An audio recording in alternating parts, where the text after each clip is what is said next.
from one doctor to another, we are moving on to Dr. Maria Fossheim. Give her a big round of applause.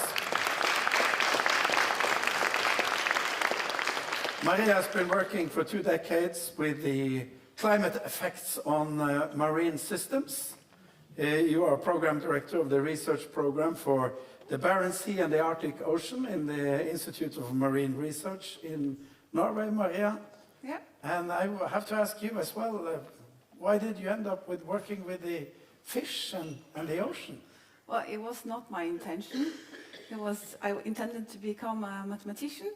Yes. But then I took one course in zoology with a professor that was just excellent, and I was convinced that evolution was the thing, and became a biologist. Yeah, it's what they say, one thing led to the other. And, yeah. And of course, being good in mathematics is really an advantage in your field as well. Could be. The floor is yours. Thank you.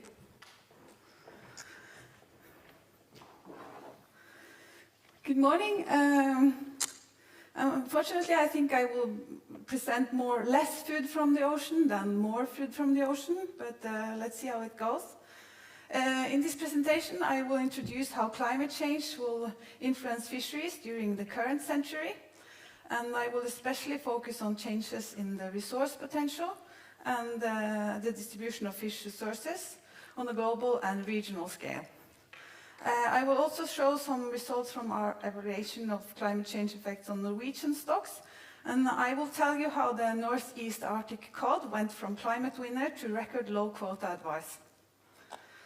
So, most of my talk will focus on the expected changes in the resource potential, and the fisheries resource potential basically addresses how much biomass that will be available for harvesting.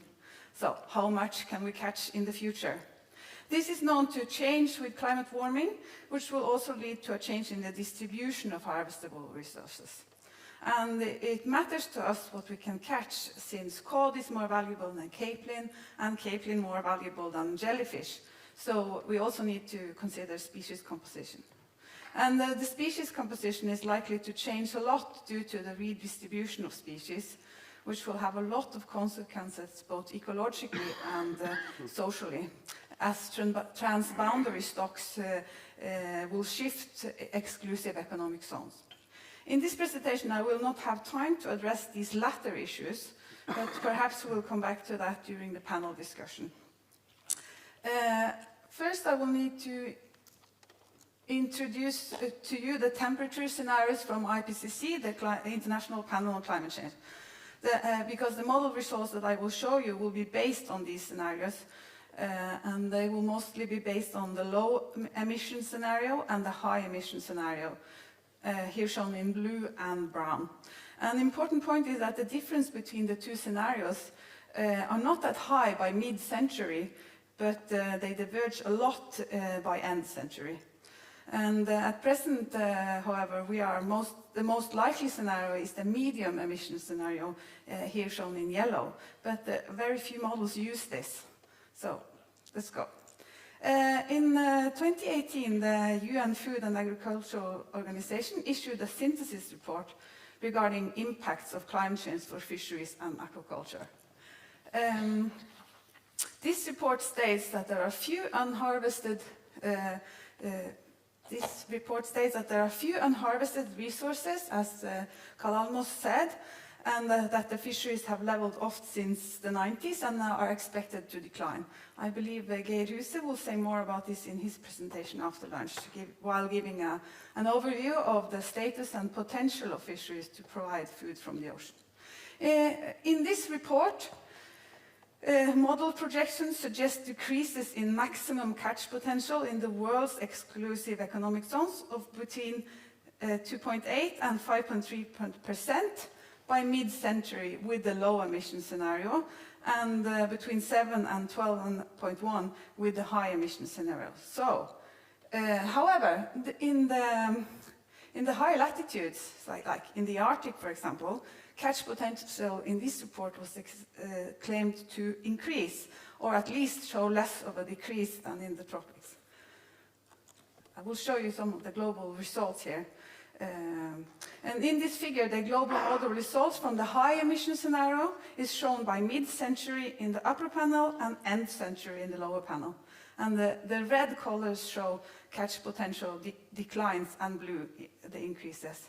As you can see, globally, there is mostly red and more red towards end century, also for Norwegian waters outside the Arctic. But in the Arctic, a catch potential increase is suggested both for mid and end century. These projections have had a huge influence on how we at IMR have viewed and evaluated the possible effects of climate change for Norwegian waters, Norwegian fish stocks. And most likely we have been way too optimistic. Because this summer, a new report from FAO addressing climate change risk to marine ecosystems and fisheries was issued. The old model was heavily criticized for being too crude and did not include a lot of biology. While the new model now includes a range of ecological responses, such as food webs, that's interaction between species, size structure, which is expected to change a lot with climate change, and also it included biomasses. And the output of the model is now total exploitable fish mass, so what is available for fisheries. However, still this new model does not contain our management responses, so that means it's also some flexibility and some uncertainties remain, but it's a much better model. And now, in the new report, a 10% decline is predicted by mid-century, and for many areas declines of 30% are projected. So we have gone from 2.3% to 12%, and now we're into 10 to 30% declines globally. So this is the global model output. Upper panels are mid-century and lower panels end century. The left hand is the low emission, and the right is the high emission. And the colors in the sea are the changes in biomass. Blue representing increases and red decreasing. And as you can see, most of the ocean is red and getting even redder towards end century.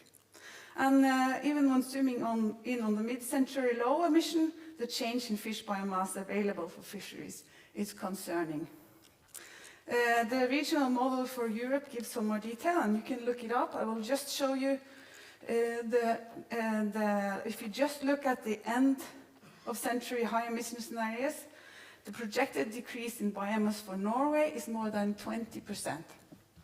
So this picture is very different from the previous expectations of resource potential increases in some Norwegian waters, suggested by the former model. And in the local models that colleagues at IMR have developed, so we've gone from global, regional to local, some more details are even more present. And it's the same suggested pattern, however it's perhaps a bit more optimistic by end century for the low emission scenario. So here represented by the green fishes.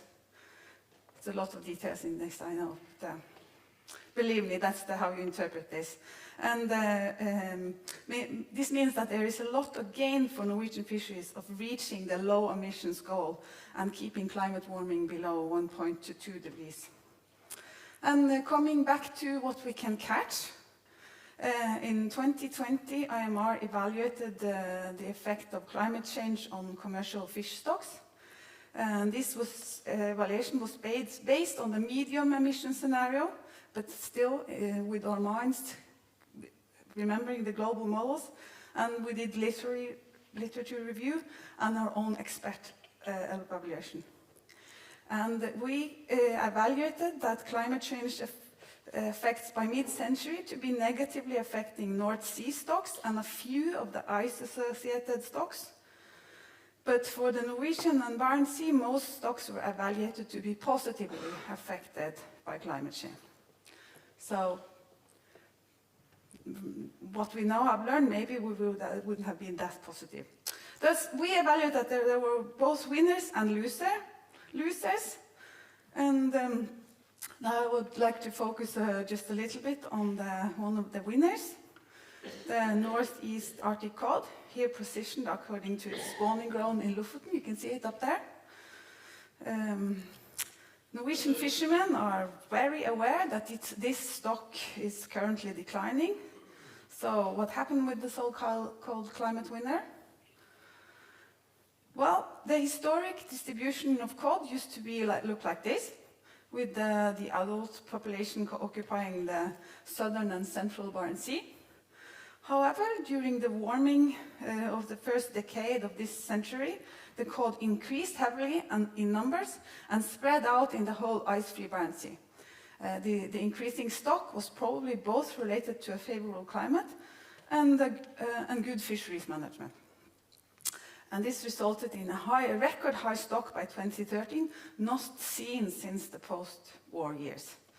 And given the continued favorable warm climate, we projected the cod to thrive well the following years. This did not happen. 10 years later, the stock had declined so much that the joint Russian-Norwegian Arctic Fisheries Working Group advice is a cut by more than 30% next year, and we are giving a quota advice less than a third of the record year in 2014. So what happened? Well, in short, few young have recruited to the stock, and when there are no newcomers, the stock slowly ages and wears off by being fished or die naturally. Historically, a large spawning stock have been, and relatively warm years, have been the recipe for possible recruitment years.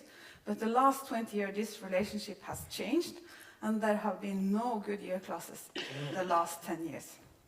We now investigate what might have caused the lack of successful years, and both our main hypotheses are related to climate change effects, but more intricate than direct temperature relationships. One of the hypotheses is that inflow of less Atlantic water to the Barents Sea might have influenced the abundance, or have influenced the abundance and distribution of zooplankton, such as Calamus finnmarkicus, for those who know that. This plankton is distributed in the nursery areas for juveniles, and thus will affect feeding conditions. So less food, less thriving juveniles.